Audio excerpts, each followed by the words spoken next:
Welcome to Vivid Verses. If our words resonate with you, please subscribe, tap the like, and share your thoughts and your feelings in the comments. Now let's begin. You have to understand the baseline before you can understand the damage. I don't build IKEA furniture. I don't knock together bookshelves for a spare room. I design bespoke architectural joinery and furniture for clients who have tax attorneys on retainer. The margins are high, but the tolerances are non-existent. If a walnut dining table meant for a humidity-controlled penthouse in Manhattan warps by a millimeter because I didn't account for the grain direction relative to the mounting plate, I get sued. Or worse, I lose my reputation. My process looks like chaos to an outsider. It isn't. My office is a processing plant. The mess on the drafting table is a timeline. The bottom layer is the initial concept: napkins, receipts with sketches, rough charcoal lines. The middle layer is the refinement: structural calculations, load-bearing assessments, with samples, joinery tests. The top layer is the execution, the final blueprints and the client correspondence.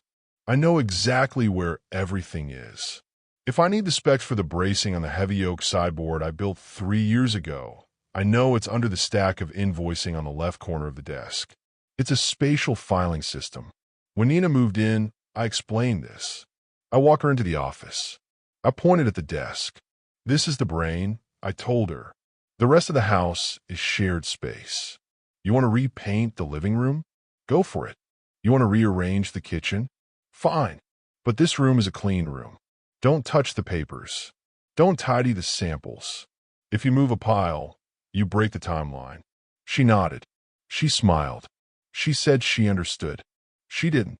She interpreted my boundary as a quirk, something cute that a messy man says because he hasn't met a woman competent enough to organize him yet. That was the fundamental error in our relationship. I viewed her as a partner. She viewed me as a renovation property with good bones but outdated fixtures. The invasion was logistical, not emotional. It started with the inventory. I wear flannel shirts and canvas pants. This isn't a costume. It's PP. Flannel breathes and absorbs sweat.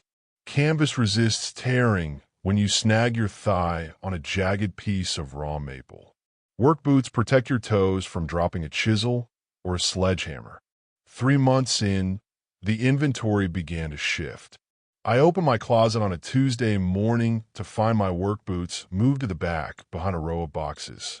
In the front, eye level, sat a pair of suede loafers. Beside them, on the hangers where my flannels usually hung, were 3 pastel polo shirts.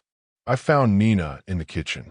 She was making a smoothie, the blender drowning out the morning quiet. "Where are my shirts?" I asked. She poured the green sludge into a glass. I moved them to the guest room closet. I put the new ones front and center. "You have that meeting with the client in Duck Creek today, right?" "Yeah, a site visit. It's a construction zone." "Exactly," she said, leaning against the counter. "You're the architect of the furniture, Robert.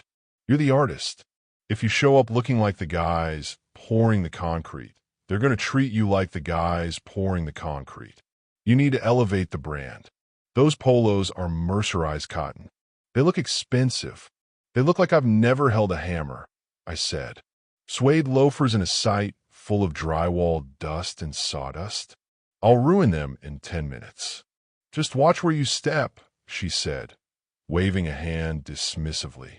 "It's about the optics. Trust me, I know people." I wore the boots and the flannel, but I kept the polo shirts to avoid the argument. I figured it was a sunk cost. She bought them. I'd keep them, I wouldn't wear them. The problem wasn't the clothes. The problem was the assumption that my professional presentation was accidental. She assumed I dressed this way because I didn't know better. She failed to calculate that my clients hire me because I look like a guy who actually builds the thing. They don't want a salesman. They want a craftsman. When I walk in with sawdust in my cuffs, it validates the 5-figure invoice. It tells them the money is going to the labor, not the marketing. Nina didn't see the utility. She only saw the aesthetic. Then came the social restructuring. Friday nights have been a fixed point in my schedule for 6 years. I meet Dave, Miller, and Sal at a dive bar on 4th. We drink cheap domestic beer, we eat wings, and we talk shop. Dave is a welder. He specializes in structural steel for high-end residential. Miller is a general contractor who handles 6-month renovations. Sal runs a lumber yard that imports exotics you can't get anywhere else. To Nina, this was drinking with the boys. To me, it was supply chain management. Last month, I was putting on my jacket to leave. Nina was on the couch, scrolling through her phone. "Cancel on them," she said. She didn't look up. "Why?" "I made a reservation at Monday, 7:30. My friend Jessica is bringing her new boyfriend. He's in finance. Venture capital. I'm meeting Dave. We need to discuss the steel legs for the Parsons Commission." She dropped the phone and looked at me. It was that look, the one that says, "I am trying to help you. Why are you resisting?" "Robert, think about the ROI," she said. "Dave can't do anything for you that he hasn't already done. He's a welder. He hits a ceiling. This guy, Jessica's guy, he knows investors. You want to scale, right? You want to get out of the workshop and start a line?" "I don't want to start a line. I want to build custom pieces." "That's small thinking," she said. "You're limiting yourself. These guys, they're anchors. They keep you comfortable. You need to be in rooms where you're the poorest person. That's how you grow." I went to dinner. I didn't want to spend the next 3 days navigating the cold shoulder if I refused. The dinner was a waste of capital. The venture capital guy, Todd, spent 2 hours talking about cryptocurrency and disrupting industries he didn't understand. He asked me what my scaling strategy was. I told him my strategy was to cut wood straight and charge people for it. He laughed like I told a joke. Nina kicked me under the table.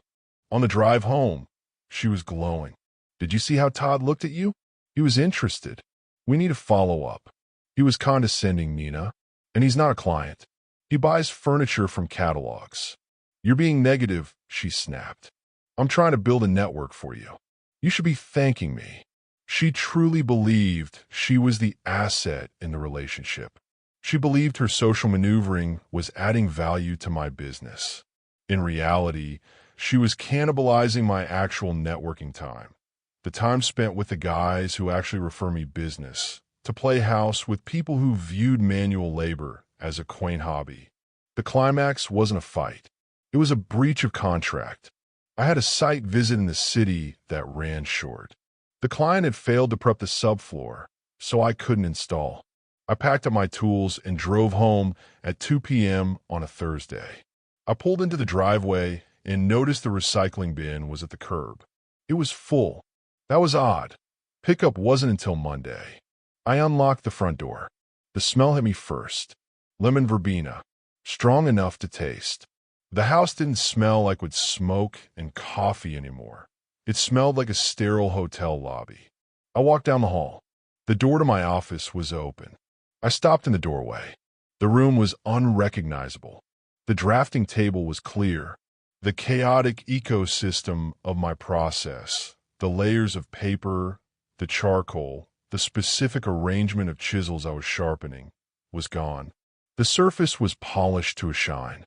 In the center of the desk sat a single, potted succulent and a gold-rimmed planter that I had never seen before. The floor, usually dusted with a fine layer of wood shavings that I swept up on Fridays, was spotless. The shelves, where I kept my reference books and material samples, had been reorganized by color. My stomach dropped. It wasn't anger at first. It was the sinking feeling of losing data. I walked to the desk. I opened the drawers. My tools were there, but they were organized. The chisels were thrown in a plastic bin. The blades were touching, metal on metal. That ruins the edge. I'd have to spend 3 hours regrinding them. "Robert," I turned. Nina was standing in the hallway, holding a microfiber cloth. She was smiling. It was a genuine smile. She looked proud. "You're home early," she said. She walked in and gestured to the room. "Surprise." I finally tackled the disaster zone. I looked at her. I needed to assess the extent of the loss before I engaged. "Where are the papers?" I asked. My voice was level. "Which papers?" "The ones on the desk. The stack on the left. The sketches on the right." "Oh, those." She laughed, a light, airy sound. "Honey, those were trash. They were covered in coffee rings and dust. I couldn't believe you were working in those conditions. It's bad for your mental clarity." "Where are they, Nina?" "I recycled them. And I bought you a Moleskine." She pointed to the notebook on the desk. "Fresh start. Clean slate. Now you can work without the clutter weighing you down." I calculated the loss. The stack on the left contained the final dimensions for the restoration of a 1920s bank vault I was converting into a wine cellar. I had spent 4 days on site measuring the curvature of the steel walls. Those numbers were written on the back of the blueprints. They weren't digital. They existed only on that paper. The sketches on the right were the prototypes for the floating staircase commission. I had finally cracked the engineering problem of the hidden support brackets that morning, right before I left. I had sketched the torque calculations on a napkin. Gone. I walked past her. I went out the front door, down the driveway, to the recycling bin. I flipped the lid. The bin was full of my work. Crumpled. Stained with something wet. She had thrown away a half-full latte on top of them. I reached in. I pulled out the blueprints. They were soaked. The ink was running. The dimensions were illegible. The napkin with the torque calculations was a wet wad of pulp. I stood there for a moment, holding the ruined pulp. I wasn't shaking. I went cold. This wasn't a girlfriend trying to clean up. This was industrial sabotage. I walked back inside. Nina was in the kitchen now, wiping down the counters. She looked up, saw the wet paper in my hand, and her face fell. "Don't bring trash back inside, Robert." "I just clean." I laid the wet papers on the quartz island. The water pooled on the surface. "You threw away my work," I said. She put the rag down. She crossed her arms. Her posture shifted instantly from pride to defense. She made herself smaller, tilting her head. "I cleaned your office," she said. "I spent 4 hours in there. I scrubbed the floorboards on my hands and knees. I didn't ask you to do that. You needed it." Her voice jumped an octave. "You can't live like that. It's chaotic. It's depressing. I'm trying to create a space where you can actually focus." I could focus fine. Now I can't work. These, I pointed to the sodden blueprints, were the only record of the dimensions for the bank vault job. I have to go back to the site. I have to remeasure everything. That's 2 days of labor lost. That's a delay in the fabrication schedule. That delays the install. That delays the check. "You can just measure it again," she said. "It's not the end of the world. Why are you acting like this? I did something nice for you. You destroyed my property. I was helping." She was crying now. It was a reflex. The moment logic failed her, she switched to emotion. "You're so ungrateful. I do everything for you. I buy your clothes because you dress like a bum. I manage your social life because you isolate yourself. I clean your mess. And you look at me like I'm the enemy." She waited. This was the pattern. She creates a crisis. She plays the victim. I apologize for my reaction to her action. I looked at the water dripping off the counter. I looked at the clean kitchen. I looked at her. I realized I was looking at a liability. "Nina," I said. "What?" She sniffed, wiping her eyes, waiting for the apology. "I need you to listen to me very carefully. This isn't a fight. This is a notification." She froze. "I did not ask for your help. I explicitly told you the office was off limits. You ignored that boundary because you decided you knew better. You decided that your need for aesthetic order was more important than my livelihood. I was just." "Stop." I held up a hand. "You aren't listening. You're waiting to talk. This isn't about the cleaning. It's about respect. You don't respect me. You respect a version of me that you're trying to build. You want a guy who wears polos and networks with finance bros and has a clean desk. That isn't me. I build things. I make dust. I have dirty hands. I love you, she whispered. I just want the best for you. No, you want the best for you. You want a partner you can show off. You want control. I walked over to the island and picked up the wet wad of paper. I dropped it into the sink. I'm not going to apologize for being angry that you destroyed my work. And I'm not going to argue with you about whether or not I needed saving. So what happens now? She asked. Her voice was trembling. She sensed a shift. The script had broken. I'm going to go to the shop, I said. I'm going to regrind my chisels because you threw them in a bucket and chipped the edges. While I'm gone, I want you to think about whether you can live in this house without trying to manage me. Because if you touch my work again, if you cancel my plans again, or if you try to fix me one more time, you're moving out. You're threatening me? I'm explaining the logistics, I said. I can't afford you, Nina. The cost of maintenance is too high. I walked out. I didn't slam the door. I just closed it. I went to the shop. It was quiet. The smell of cedar and machine oil settled my heart rate. I spent 3 hours at the sharpening stone. It's a repetitive motion. Back and forth. Find the angle, hold the tension. It forces you to think clearly. I replayed the last 6 months. The slow erosion of my autonomy. It wasn't malice. That's what made it tricky. If she had been mean, it would have been easy to leave. She wasn't mean. She was intrusive. She was a smotherer. She viewed her anxiety as affection. If she controlled the environment, she felt safe. If she controlled me, she felt safe. But I wasn't a support animal. I was a man. I realized that the chaos she hated was the very thing that made me successful. My life was stripped down to the essentials. Work, a few close friends, a comfortable home. It was efficient. Nina brought complexity. She brought social obligations I didn't want, clothes I didn't need, and emotional turbulence that drained the energy I needed for the work. I checked the edge of the chisel under the light. It was razor sharp again. I knew what I had to do. The warning I gave her wasn't going to work. She couldn't stop.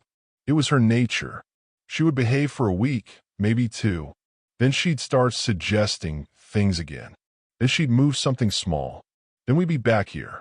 I wasn't interested in a relationship that required constant policing of boundaries. I drove home. It was dark. The lights were on in the living room.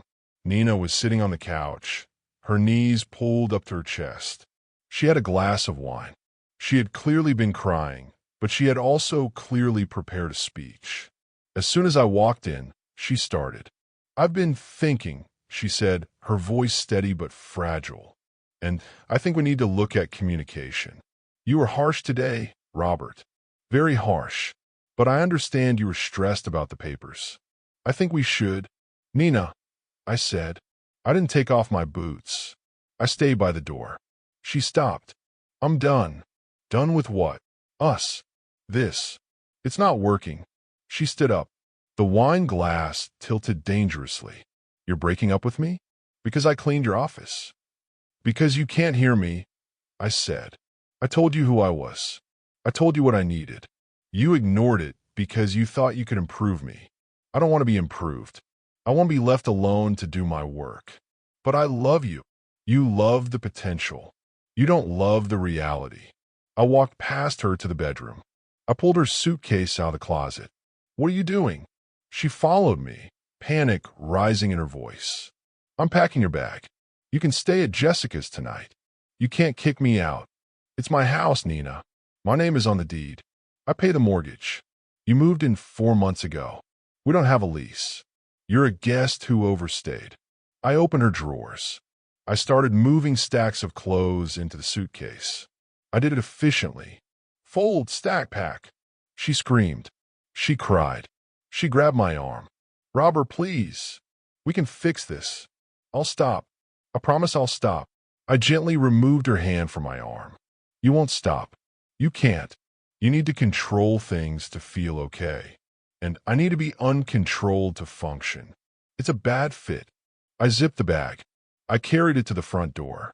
She followed, sobbing now. The fight had gone out of her. She looked small and scared. What am I supposed to do? She asked.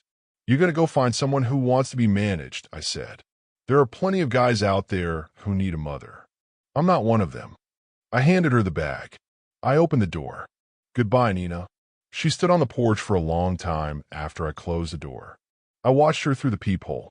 Eventually, she walked to her car. I locked the deadbolt. I went back to my office. It was still sterile. It still smelled like lemon. I went to the garage and got a handful of sawdust from the dust collector. I walked back into the office and threw it on the floor. It was a start. Recovery is just like construction.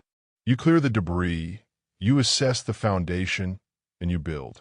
The first week was quiet. The house felt empty, but it didn't feel lonely. It felt decompressed. I called a bank vault client.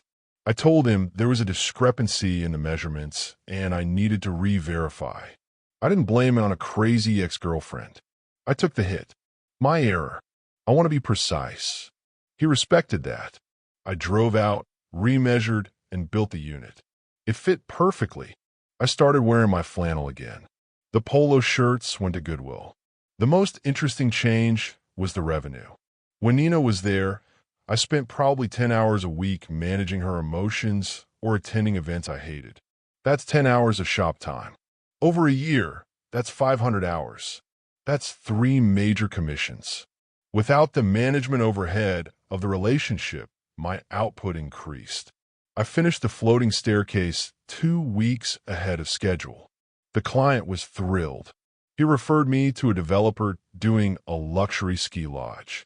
That contract alone was worth more than I made in the previous 2 years. I met Dave and the crew for beers on Friday. Dave looked at me. You look tired, but good tired. Not stressed tired. I broke up with Nina, I said. Miller laughed. Thank God. She looked at me like I was going to steal the silverware.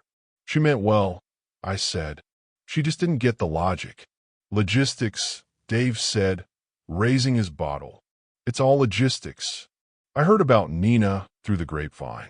Jessica's boyfriend, the VC guy, apparently dumped her friend, so the circle fractured.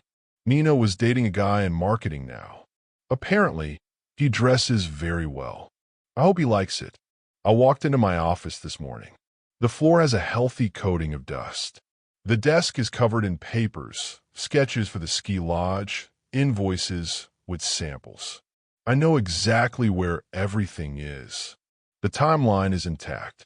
The process is working. It's a good build. Thank you for listening. That brings today's story to a close. If you enjoyed it, please consider subscribing. See you next time.